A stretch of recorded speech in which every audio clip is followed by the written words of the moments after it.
Well, good morning and welcome to Manchester. If you're from Manchester, you might know some of these faces. If you're not, welcome to our city. We're very proud of it. I'm delighted you're all here, and I'm delighted for one reason. That's because a European Cup winner, Edwin van der Sar, is actually doing something over there in the studio at midday about now. So if you do want to scoot across and hear a Manchester United legend, someone who's won a European Cup, then you can go there. Otherwise, I'm delighted that you'll stay and talk to us. We're football fans rather than players. We've got a lot of silverware spread between us, even though I'm an Ipswich fan.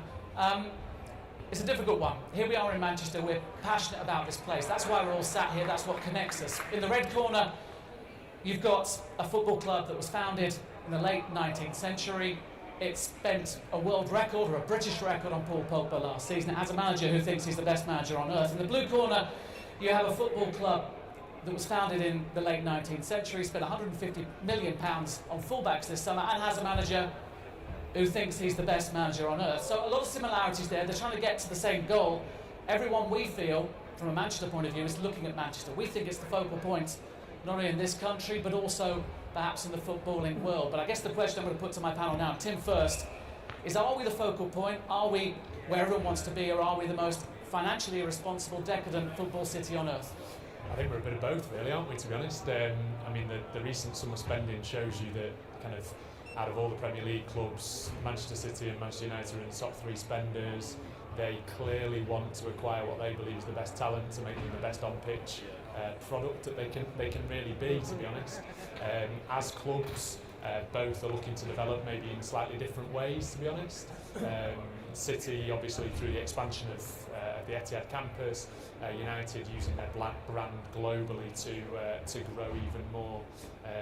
But certainly when it comes to being responsible or irresponsible, I think they're matching each other at the moment. When I use that term irresponsible, I mean, we're talking about huge amounts of money that they've both laid out, but I guess equally it's huge amounts of money they can afford to lay out, isn't it? Exactly that, yeah. So at Deloitte we spend a lot of time kind of analysing the financial results of clubs, of what it means in the future. And across the Premier League at the moment, I think everybody's captured these headlines of what the numbers mean and asking us, is this sustainable? For City and United, two clubs competing in the Champions League, two clubs competing at the top end of the Premier League, there really is no doubt that if those revenues stay at the current level and even continue to grow in the future, then it is sustainable. Particularly when you look at what United can do commercially. Their brand around the world means they can do commercial deals that no other football club currently can challenge. Is it Galacticos versus regeneration and kind of moral code, or is it moral code and regeneration dressed up as something else? It's funny, really, because when you look at the kind of the way that the clubs have spent on wages over the last few years, probably if you go back 6-7 years, City were way in excess of United, and now it's actually flipped back the other way. So City's wage bill has stayed pretty much similar, and United have gone for that more Galactico type model and are spending more money than anybody else on wages. And I think City will openly admit that they would like to develop a more long-term sustainable business that creates players, but the truth is that they want to stay at the top of the Premier League, and to do that and to compete in the Champions League you need the best players available, and that's why they'll spend the money that they have. Colin, I'm passionate about Manchester. I'm not from Manchester. I've got two sons who are Mancunians. I'm proud of that. You've been born, raised and working in Manchester, and you work for the FA clearly. Is it an easy thing that people judge our city as a football city on two brands? I think that's principally one of the biggest challenges that I faced since I took over as the role as a chief exec within a football association position. With having two brands, and certainly it is two brands now, going back, in the early stages, Manchester United was a brand which, globally was recognised all over the world. But for me, I think the biggest challenge has been creating those relationships with both of the clubs, and it was one of the key things that I set out as very ambitious at the time in my role, was to create that connectivity between the two clubs, to make sure that there wasn't duplication within a grassroots level and creating those opportunities.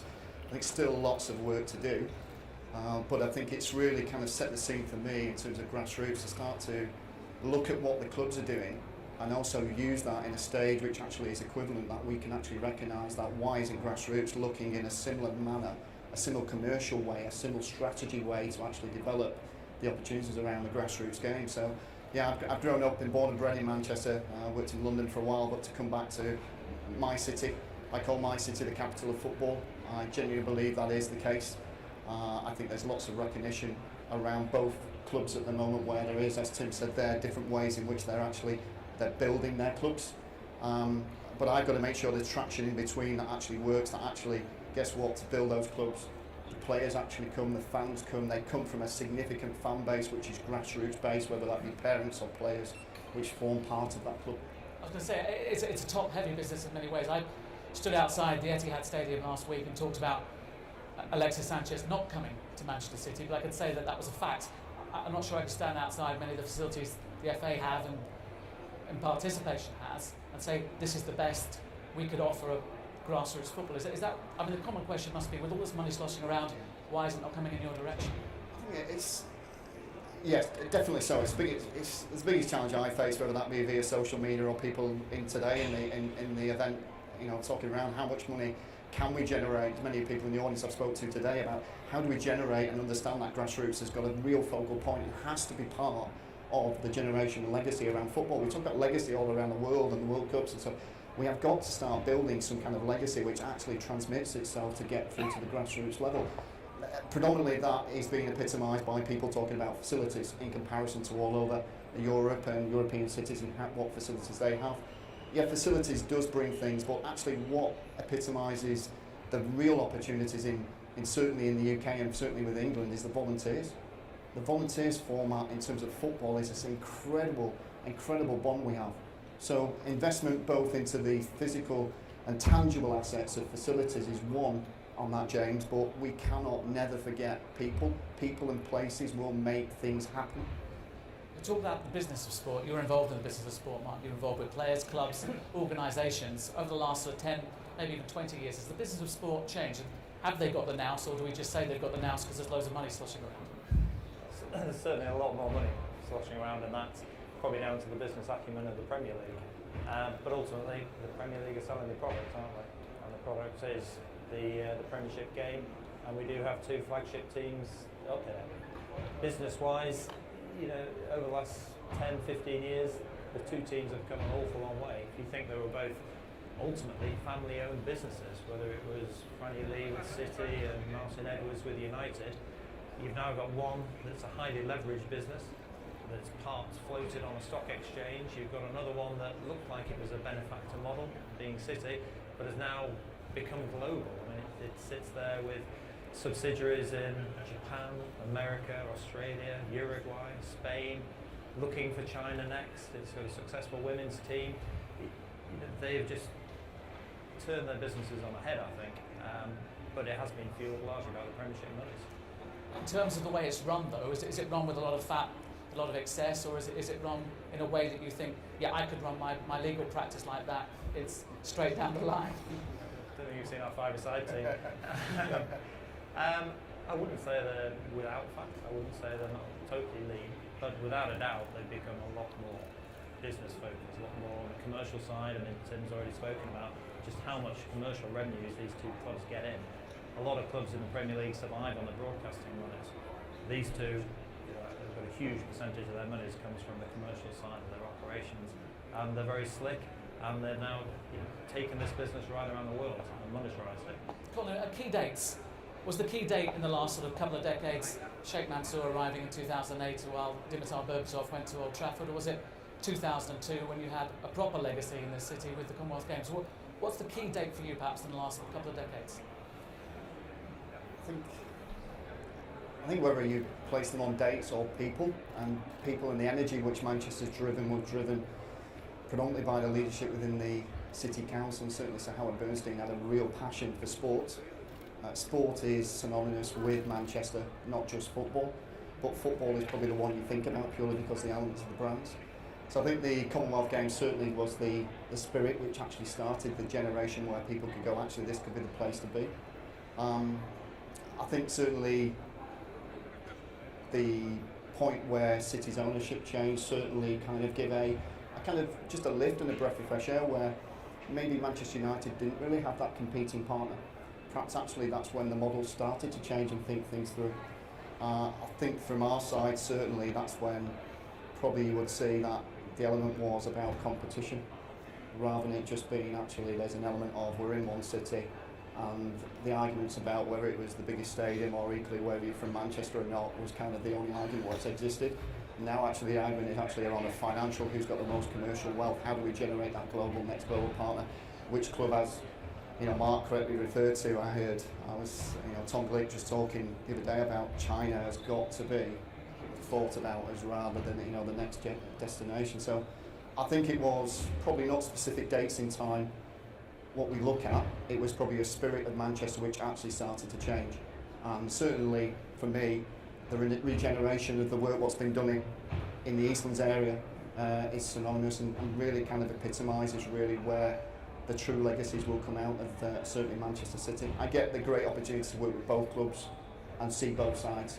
And I can see pitfalls on one side, but equally I see some really great dynamic work on both sides. So I'm quite lucky that I can sit almost in between, have that conversation with Brian Maud or have a conversation with David Gill and understand where actually things are actually moving to. So I think we've got some exciting times ahead. I don't see this going away, and I think there's a real opportunity where significant growth will be. And it's just going to be interesting how we watch these two clubs and how they move and what next move. It's almost like a chess game at the moment. It just generally feels like who's going to move the next pot, to make that next move. And it's probably an analogy and metaphor to give, but it does feel like a bit of like a game of chess at the moment. I think as a Mancunian, I remember we went for the Olympics up against Sydney for 2000, and everybody said, "Oh, it's crazy. Why would anybody pick Manchester over Sydney?" And with 2002, with the Commonwealth Games, the movement was an incredible time really to be in Manchester, because I remember going along to see the stadium when it was just wasteland, just total wasteland, and where in the corner now, which is where the bridge is over to the stadium, it was like a viewing platform, just a wooden stand where you went up and you looked across this area, just total wasteland where the stadium was going to be for the Commonwealth Games. And you can't forget what actually that's done for sport generally in this country. So I think personally a major driving factor in London winning the Olympics and the impact of that is through the fact that Manchester proved that the UK can host a major event, and it can host it extremely successfully. The stadiums were sold out, all the events were packed, and the way it was broadcast on TV was absolutely fantastic. And it only rained on one day as well, so that kind of that made a big difference. And then the factor of the stadium as well, which played such a big part in attracting the Abu Dhabi United Group to invest in Manchester City. That really was a defining factor. We talk about the deal that West Ham have done with the London Stadium. There's been no such criticism of Manchester City Council with the deal that they've done with Manchester City for the long-term use of that stadium. And really, you touched on it there, but Sir Howard Bernstein deserves such great credit for his foresight and the way that he thought about Manchester 10, 15 years ahead. He then got obviously very lucky in that one of the football clubs was bought by an extremely wealthy backer who saw a vision for Manchester as well. But without those roots, that investment may well have gone to Newcastle, it may have well gone across to Liverpool, we don't know. Yeah, you surprised me because I thought you were going to say Martin Tyler, Aguero, 2012. But Mark, for you, is there a moment, or is it kind of carrying on what the guys are saying, that the Commonwealth Games was that start, that linchpin? Yeah, absolutely. I mean, I was lucky enough to go to Rio last year and work at the Olympics out there. But within a year, you look at the pictures now of all the stadia, the swimming pool. I went to see the games out there. They're all derelict, not being used at all, and it's just heartbreaking. Whereas we just seem to nail the legacy issue. From 2002, we've had swimming World Cups, we've had UCI, short track, BMX, World Championships, we've had Rugby League World Cup finals here. We've had a whole legacy of major events coming to this city, using all those facilities. As you say, City picking up the main stadium as well. I mean, that in itself, it's still owned by the council. It still brings in revenue for the council. Where I live in South Manchester, we had a crappy old swimming pool. 2 miles away, there was another crappy old swimming pool. The council have to maintain these two in every other part of the country. Our council can close them both down and build a super new one using the funds that come from Manchester City. So it's just, and that enables young children coming through, it's just self-perpetuating. Yeah, I'm delighted because I had an Olympian giving me daggers there. It says business of sport, not football, so she's not even looking at me now. She's completely disenfranchised. Edwin's in the corner. I'm going, yeah, he's much taller than me as well. Talk about the health of sport then, keep her happy. you've talked about those events. I mean, clearly we're in a sporting city now, not just in a football city, are we? I mean, this city is just synonymous with sport. You look at the kind of the businesses that are based here. Why was our group here at Deloitte created in Manchester? It was created because of the connection with sport through the football clubs, through British cycling.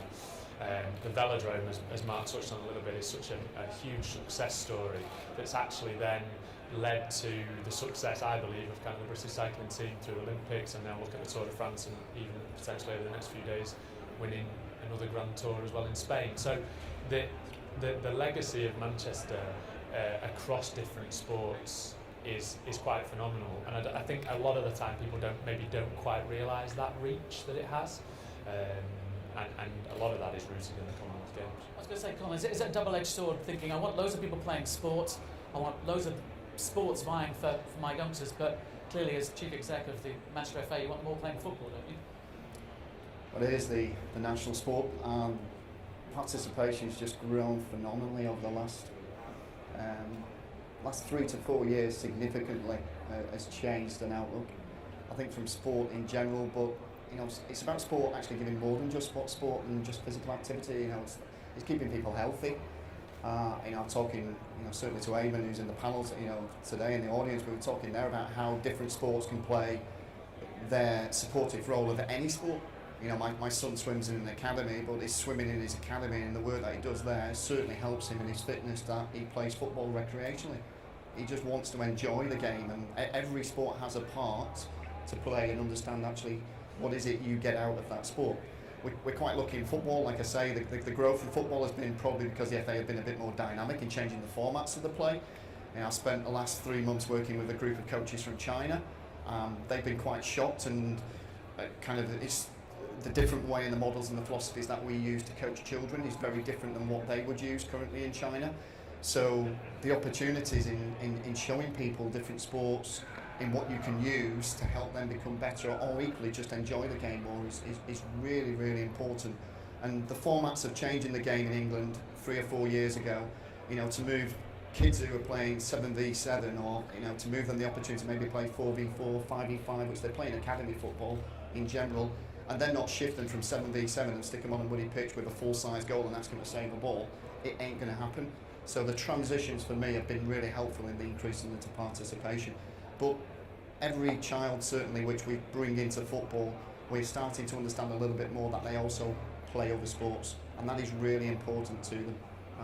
And I think that's really kind of something which is synonymous, and thinking about how we understand the player a little bit more and what they want out of the game, rather than us devising a game which saying that's what you're playing and that's when you'll play it and that's how you'll play it. So I think that's been the significant change, thinking about the person and the participant, the player at the heart of things. So while you're watching these two titans in red and blue rise up, what's been not maybe your greatest challenge but your greatest solution? I imagine that it's not just about wearing coloured boots. That's not the biggest problem we've got in Manchester at the moment, is it? It's not. I think the biggest challenge I generally would say over the last 4 to 5 years for me has been governance. Whether we like that or not, sport is phenomenal. It's got this governance structure which fits within sport. Football's not been crazily well adversed. The FA's not been that great. Manchester FA itself has took some significant steps forward. So I think governance has been the key challenge to understand, certainly from me personally, and how we look at that still exists in the challenging areas. I think the biggest one now going forward is going to be, you touched on it earlier, is we're going to have to generate some commercial wealth into grassroots. We're going to have to do it rather than looking for handouts from national governing bodies. We're going to need to see that the commercial opportunity, the commercial vitality starts to appear for grassroots football. I do believe there's an opportunity out there. I'm not sure if people have got that idea of it. I've got certainly my personal ideas. I think the opportunity around commercialising some of the league structures within grassroots, whether people like that or not, if there was league people around, they'd look at me and think that's quite absurd. But I think we do need to create some professionality around the grassroots game, which almost would lead to, no disrespect, a Deloitte's Football League, an Adidas Football League. You've got to start playing your part. The brand of what there is in commercial has a real big opportunity around grassroots sport. It has to play a part. I genuinely believe, I'm being honestly saying, I don't believe that actually is put into practice. So if I'm trying to leave a legacy, if I was looking maybe 5-10 years on from here, I'd be expecting to see some commercial wealth really driving into grassroots football. to make a real difference. It's the only way which really we can start to drive something forward. Tim, is that something that naturally happens? We're looking at a city at the moment where Manchester City fans are waiting for the next young product to come through. Phil Foden looks so he might be the one. Pep's saying all the right things. Manchester United got lucky they had an injury crisis, so an unknown kid called Marcus Rashford gets called up by Louis van Gaal. Hadn't got a clue who he was at that stage, by the way. Puts him in the first team, he starts scoring goals, and the legend is born. But are they paying lip service to grassroots football and academies, or is this kind of commercial model that Colin's talking about more than lip service? Is it workable? I think there's a lot of work that goes on that people probably aren't aware of from the clubs themselves in terms of kind of community programs that they run, the opportunities that they provide for young people to play using their facilities. Both clubs here in Manchester and all of the clubs in Greater Manchester are very open in terms of the way that they interact with with grassroots and with the community, and in terms of getting people participating. It's interesting what the point Colin touched on around kind of interaction with other sports as well. I think there is kind of an emphasis here on, the objective, it needs to be the same. It's to get people fitter. It's to ultimately get people moving, and therefore hit all of the government objectives around things like obesity and those sorts of issues. And there is there's a moral obligation, I think, actually, on these clubs. People are looking at Manchester City, people are looking at Manchester United, they're playing them on their FIFA games, they're wearing their shirts. There is an obligation on these clubs to really be forward thinking and to be looking at ways in which they can activate with all of those stakeholders. I used to be, no secret, in fact, I'd go on a training course in summer holidays and I'd be the only kid wearing a City shirt, everybody else would be in United shirts. It's now roughly, probably 50-50-ish in terms of, what you get. Well, exactly, there you go. And so, suddenly we have these two huge brands who are playing a massive part in people's lives, a lot of the time in ways that they probably don't quite realise as well. So, there is more that they can do, without a shadow of a doubt. I think it's an interesting term, moral obligation. I think we all agree with that, but I guess people say to you all the time, well, where is that moral obligation? People are spending masses on wages, spending masses on bringing players to clubs, and yet they're not spending very much on their academies and young players. Is that? I suppose you look at City. They're rumoured to have spent 200 million on their facilities there, but they haven't actually necessarily brought a young Mancunian through to the first team yet. I think it's youth academies are becoming almost like a sort of a second business to some football clubs, probably like City and like Chelsea, that you can actually generate hoover up some wonderful talent. Maybe not quite get them to your first team, send them out to Girona or to New York and other places like this, and then maybe sell them to another Premiership team for 25 million or whatever you need to do. But I still think what Tim says is absolutely right. Both of these clubs do put an awful lot back into the community. City in the community is very active. The United Foundation, they are spending a lot of time going around schools, boys and girls, trying to actually get the next generation of people coming through, because I think they realise that you can't distance yourself from your fans. Yes, the broadcasting revenue is great, but you've got to engage with young people and you've got to keep investing in the community. Yeah, Colin, that's one thing that does bring them together, this whole idea of community. City and United are both really dynamic. How does that kind of manifest itself on perhaps a daily, weekly basis? The relationships are really good, they're really strong. I think the key thing was the key message, which I've probably spent most time with both City and the community and Manchester United Foundation, has just been the aspect of work together, work collaboratively, and make sure we don't duplicate.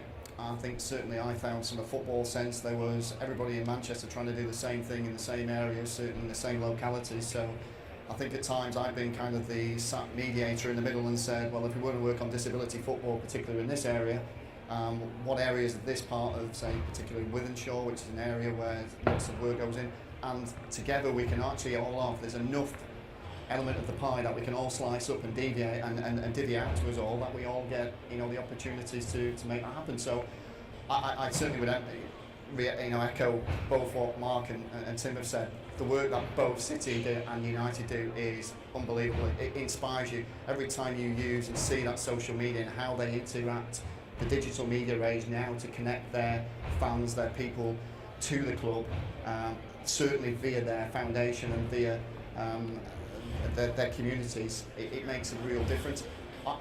From a smaller side, I chair the Oldham Athletic Community Trust, so I have a good knowledge of understanding community trust, and perhaps I've not echoed and certainly didn't pick up the points that these two eloquently did at the start, was they do an unbelievable amount of work.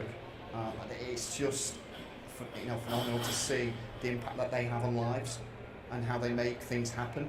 And they use their role models, they use their players. They use their players very, very well. That's something which in Manchester I think I'm pretty proud of, how they use their players. So in answer to your question, I'd probably sit firmly in the middle on most of these, just to try and say, actually, hold on a minute. Sometimes it was difficult to try and get them in the same room. I remember the first meeting that I had, both in the same room, I thought this is going to be difficult.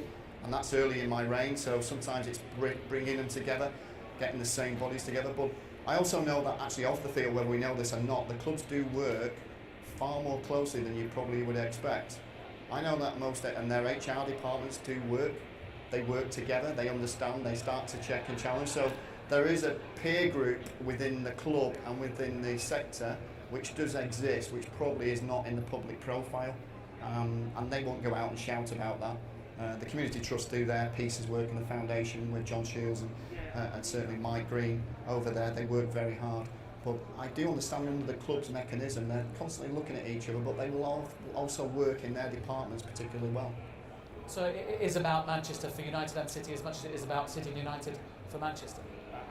Absolutely. I mean, ultimately you can't deny that the two stadiums are based in Manchester, and a fundamental part of both clubs is ensuring that they have full stadiums, ensuring that they have fan interaction and working in the local community is absolutely fundamental to that. I think, picking up on a point Colin said as well, is that around the community now, City in the Community, Manchester United Foundation, the work that they do is now far more than just participation. It's more than just the bag of balls and going out to a pitch and letting kids have a bit of a kickabout. It's now tackling some of the toughest issues that we have in society, so around getting men to actually think about their health. One of the clubs here in the Northwest actually ran a session around prostate cancer where the uptake was about 25% when the NHS ran it, and then they took it out to their fans to say, we can do a prostate cancer check for you, and 75% of the people that they contacted actually turned up for the prostate cancer check. So the impact that those clubs can have through the use of their brand is really, really significant, and they're using it way beyond just football as well. And I think that's where, in particular, as the Premier League money grows even further, and therefore more money does actually channel down to the community operations, you'll see that they have more money, and therefore they're going to use it in more kind of dynamic ways, because there are only so many coaching sessions that you can run in your local area. So can we expand it, and can it be a bit more dynamic? In preparing for this, I was looking at how things have changed so quickly. 9 years ago, Pep Guardiola got his first job as a manager with Barcelona. Jose Mourinho became our manager, and Manchester United won the European Cup with Edwin van der Sar picking it up in Moscow. Things have changed a lot. In the Premier League, we had Blackburn, Bolton, we had Wigan all in the Premier League. All of those are in the footballing backwaters now alongside Leeds and Ipswich. The focus certainly from the media seems to be on the Titans, on Manchester City, Manchester United, Mark, but also on these kind of new sexy projects, whether it's Fylde in the non-league, whether it's Fleetwood who've come up to League One, or whether it's Salford City who are being owned by the class of '92. Explain how that's changed and where these opportunities have kind of come from, because certainly more people in this room know about Salford City than maybe know about Bolton, Blackburn and Wigan. Yeah, well, I suppose 100 years ago you would know about Bolton, Blackburn, Bury, Blackpool, all these clubs. Maybe it's the fact that you can start with a bit of a blank piece of paper. I think it's probably helped. A little bit what you were talking about before about governance. I mean, governance in sport is a nightmare. If you've got an established way of doing things, nobody wants to change. If you can start with something brand new, then you can actually have a look at what works and what doesn't. And you can actually do something quite revolutionary. I think, for me, probably all started with Wimbledon. When Wimbledon got moved to Milton Keynes, the fans there didn't want to go to Milton Keynes, surprisingly, to go and watch their, not just generally surprisingly, but they didn't want to go there to watch their football team play. So they set up their own, and they set it up in about level 10, and they got promoted, and it's obviously now plays Milton Keynes in the league twice a year. And I think people actually realise, well, you can actually start something new, and you could, which is FC United, you could buy something that's not going anywhere, like Salford, and you can just put money into it and change its systems totally, and you can actually have some fun, you can have some success, and you can actually build again. So I think it's been quite revolutionary to see some of these, and it's good that they're in this area. Colin, you'll know and I'll know that no one ever says no to Gary Neville, but within that, these are helping you, aren't they? These sort of clubs, they've got community links. FC United have been up and down and up again. Salford City, they're built within the heart of communities, aren't they? Yeah, I think the FC project in itself, the FC United was, talking back nearly, I think it was, 10 years ago, looking at the project and looking at that, the complications even just getting the ground built was significant, but the impact they've had on the local community, the facilities which were put in place there did take time, but their model, and I think they're going through a time now where they're having a real good think about what it looks like, moving forward. So I think FC's is there for a consideration of what it looks like, even moving further forward. I think the non-league scene has got more exciting in recent months and recent years. AFC filed, as you say, when you can check a chief exec from a Football League One club and put him as chief exec in a club which is 4 tiers down that ranking, you probably feel that there actually is an opportunity there. And that's clearly what happened at AFC File. Salford City one, close to me. My local team I used to watch as a kid, used to turn up, and if you got there, if you had a pair of boots, you actually might even have got a game. It really was that. So to see where that's coming in almost less than 2 years has been, it's probably been surprising really, that of the chosen area. But it all steeps back in history, doesn't it, to the club, and where Gary, Phil, Ryan, they all were brought up in terms of that academy structure. We talk about academy structures these days, but you've got to remember the environments in which you play. I'm sure Beth will remember the environments when she grew up and when she was learning. You will always remember those environments. The environments are really important to you. And I think if Salford can create that environment where they actually don't lose the actual spirit of Salford, it's a very difficult place to be. I can see that from Rugby League. They struggle with their supporter base. But if Salford get it right, there's a real opportunity. I have said no to Gary a couple of times. He is a very delicate character. I've been on an interview panel with Gary, and when I kind of didn't agree with his policy around certainly academy recruitment, he certainly told me no in certain terms when he felt about me. So he won't it is a strange. No, not at all. No, he won't. So are these small projects now with big ideas? They bounty projects, or could they actually be something within? I talked about 9 years time. They're really showing that they can be something, and I think the kind of financial situation of the clubs in the Championship and League One is such that there's so many legacy issues, kind of players on big contracts that maybe from when they're in the Premier League or from in the Championship, that actually a club is then crippled for 2 or 3 years moving forward and can't make any significant changes because they've got these kind of commitments to other people. And so by bringing a club, what the class of 92 are doing, and they obviously benefit from their profile, but what they're doing is they're investing in a club at a very early stage, investing into an academy. It's creating a very good PR story, as well as actually showing that probably in the scheme of things, not an awful lot of money, you can steadily grow a football club that's ready to move through the pyramid. One of the key changes has been, if we'd sat here in 2008 when we're talking about Pep, we're talking about Mourinho, we'd also been giggling about women's football. It would have been something we tucked away behind these seats and said it's never going to happen. Now we're looking at a city like Manchester. We have a treble-winning side in Manchester City. Most of their women's team form the focal point for an England team that's got great ambitions. I know, Mark, you work with that sector. You work with a lot of the England players. Explain how that's changed so rapidly. I mean, I know City is sexy in this city, but it's more than just about that, isn't it? It probably does go back to London 2012. I mean, phenomenal success in that tournament by the Lionesses. I think the FA then realised that instead of having part-time footballers, which is what they were, they had to actually focus on the key players, give them central contracts, start to put some proper money into training, and then I think a number of the clubs, not United, but maybe not yet, but certainly a lot of the big clubs have actually started to put money into running successful teams, and we're starting to see more crowds. We're actually starting to see less of the best players go abroad, albeit Lucy Bronze sadly went to Lyon, but I think it's just got a momentum, and it's been really pleasing to see that over the last, did you say, probably 8 years. Colin, I was about to say there was an elephant in the room, probably wearing mascara and lipstick, but I realised that probably might not be quite right. But the elephant in the room is Manchester United, perhaps the biggest brand arguably on the planet, who don't have a women's team in a city where City are making big headlines with their women's team and bringing silverware. Is that inevitably a situation that's going to change, do you think, without pinning you on this? I'm okay to be pinned on it. I have a very clear, personal element. I think it will just take some time and it will come. I think the balance is understanding is trying to explain to people so there's a real transparency about actually their commitment to the women and girls game. Both football clubs, City and United, have regional talent centres. The FA own the licences for those regional talent centres, so up to the age of 18. Both clubs have got tier 1 structures around that women and girls game. So you are, for me, going to see a wealth of talented players. I think the issue fundamentally is that's that last step where City players will be able to transfer and transition their academy players into their first team, whereas United, as they've recently done with a local girl that I know called Emily, now is the goalkeeper for Liverpool. So she's moved out of the city where she's been born and bred, the grassroots area, and she's not been able to transition into a team. So there is an absolute wealth of commitment from both clubs around the development of the women and girls game, but actually it's the transition which is lacking at the moment. It's that last piece of the jigsaw for me. So I don't want to, it kind of comes across sometimes in the public and in the media that United haven't got anything, and I think that needs to be addressed, that understanding they've got these talent streams, but it's that last piece of the jigsaw which United just don't have at the moment. If they could do it, they could do it tomorrow.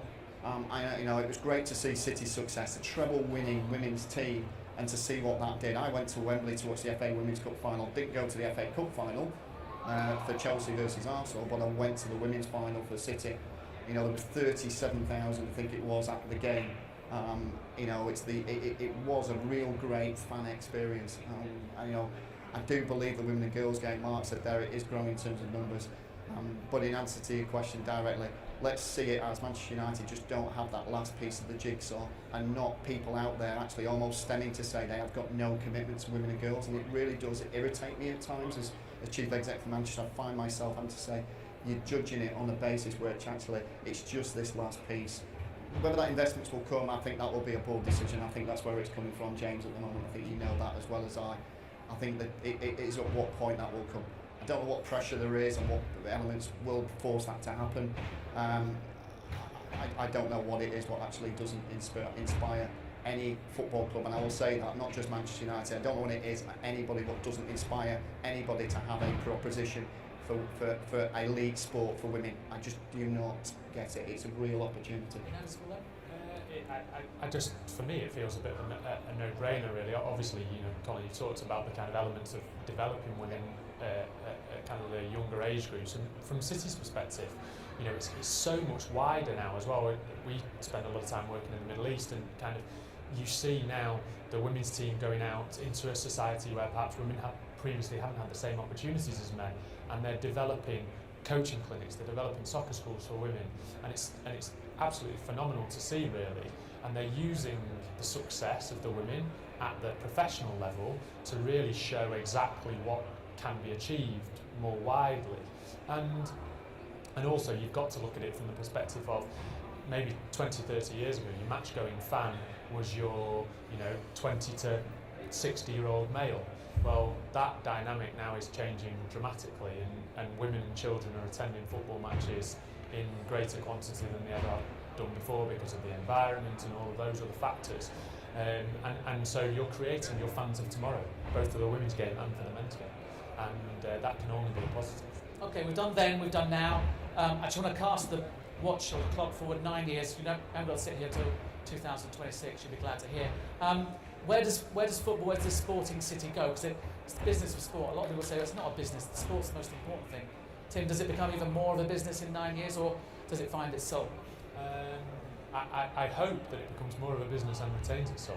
That's, as somebody from Manchester, very, very proud of that kind of Mancunian spirit, really.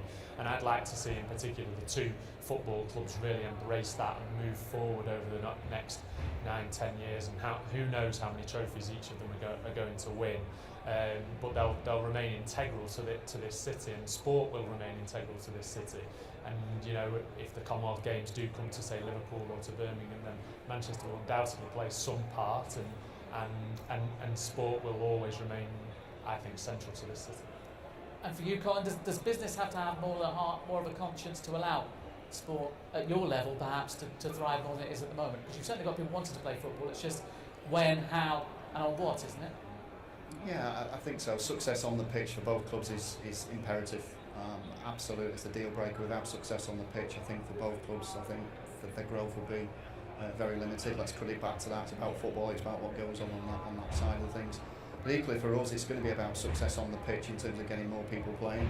So I think really the aspect of what support is needed over the next 9 years to grow the game is going to be about working together. It genuinely is going to be actually a challenging current situations. Mark we touched on about governance, but let's pull it right to get to the point where we make quicker decisions.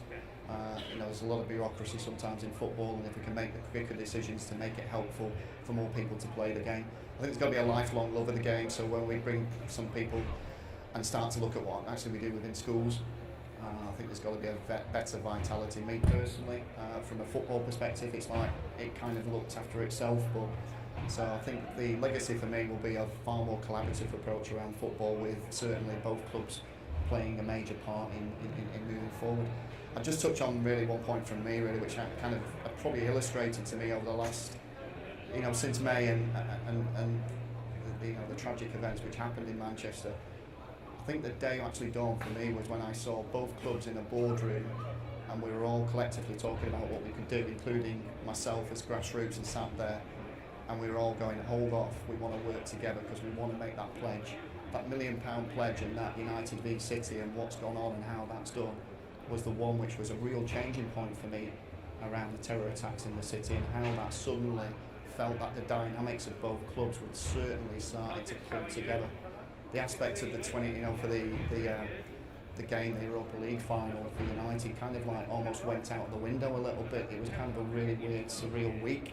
But how City responded in such a manner which you saw the tweets they were placing out straight after the game, the support for the City rather than from a football club point of view was quite, I just found it quite euphoric to just see the City coming together.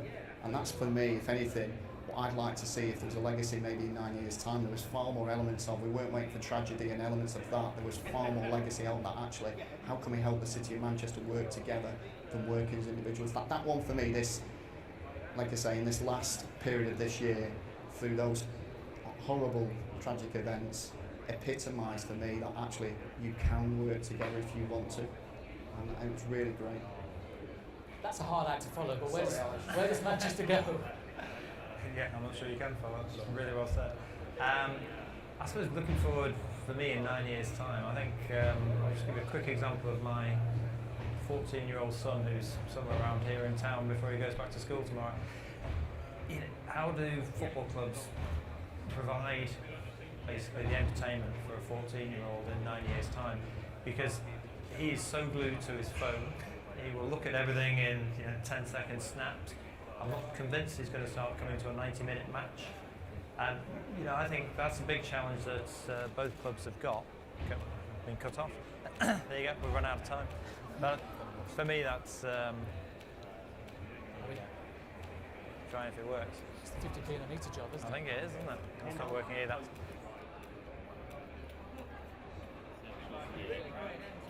Needs to restart it.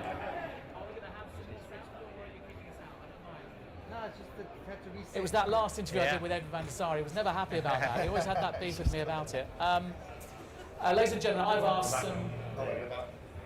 Do you want to go? Yeah, no, just quickly, it was just to say, I think everyone's got to have Man United future. It's great that Man United have 14 million Twitter followers.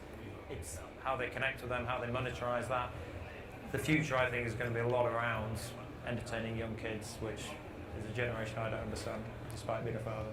Well, ladies and gentlemen, I've asked some really, really good questions, and they've really surprised me on how well they've spoken, but I'm sure we've not covered everything. So we have got 5 minutes if you'd like to ask a question of people who are passionate about sport, and particularly football in this great city. Any questions, or have we scared you away with that momentary loss of sound? Any questions? Gentlemen on the front row, I'm sure you can hear us without a mic, but nobody else would, so. My name is Bumi Janadu, and the question to Manchester City is how, you guys have a lot of, to the city of Manchester, I'm sorry. You have a lot of great ideas, but how can other smaller cities, in the US, especially with the influx of the development of soccer, football, how can we shadow your success or at least start the journey of 1,000 miles, with what you have, because we have some of the same characteristics and some of the same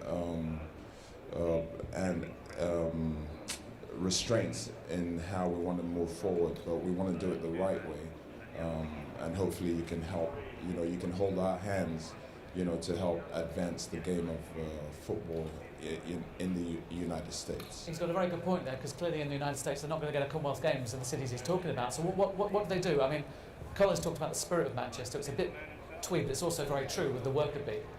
Yeah, it's probably difficult to kind of, you're never going to necessarily replicate a spirit in somewhere else, but what you can replicate is a commitment. And in particular, what's happened over the last 20 years in this city is that you've had the commitment of a council, you've had the commitment of the clubs, you've had the commitment of all other sports federations, and a dedication really to a city, and an understanding of the power of sport, both football and other sports, and what Manchester has done particularly well is really link its objectives to the kind of wider objectives in society as well. So making sure that participation levels are increased, but also making sure that children have access to basic facilities as well, through using sport as the vehicle by which they achieve that. But it really boils down to a commitment right from the top level and an understanding across the different organisations that we're all ultimately trying to move towards that one common goal. You've got to have a very good county FA, haven't you, as well? Maybe. I don't think the structures like that are in the US as much. I'm sure there's a lot more easier governance structure, maybe not. But it's interesting your point there, because if I touch on the women and girls game, I'm looking at the US and looking at the scholarships which are provided, which actually provides the reason why many of our, certainly young women, do not stay in England to play their football, because there actually is no university scholarship, so they actually go to the US. Most of our top women and elite women, certainly in football, and looking at Beth, she's probably nodding her head saying it's in other sports as well.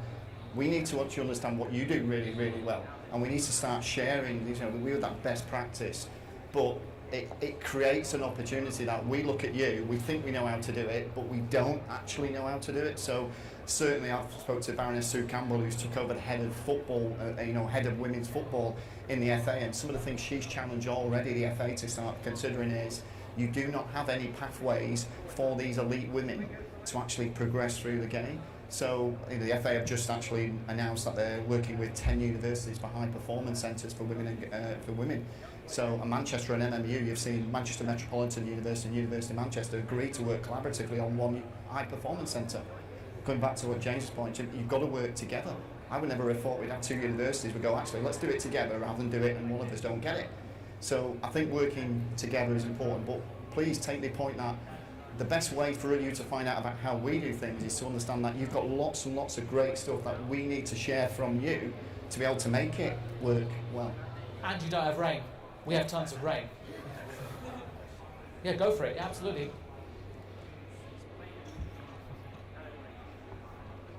So with that said, would a logical way forward would you guys be interested in a sister city relationship in sports? So that it takes two hands to clap, like what you said. Your strengths, our strengths, collectively, a pilot program in a small city, following your footsteps, then maybe that could be an expansion plan for the rest of the US. Yeah, I mean, it sounds like a very good coffee straight after this. Yep. That's fantastic. It also sounds like a chat that needs to be had maybe at kind of council level as well. Yep. Any more questions that might lead us to a coffee and a lunch? Is that it? Well, look, thank you ever so much, gentlemen, for talking so wisely and honestly and keeping this audience here. For you, thank you very much for being here and for being able to tell your families, your friends, your loved ones that you ignored a European Cup holder and you heard what was great about Manchester. That's made my heart beat a little bit faster, so thank you for that. Thank you for your company. Enjoy the rest of Soccer X. Thank you.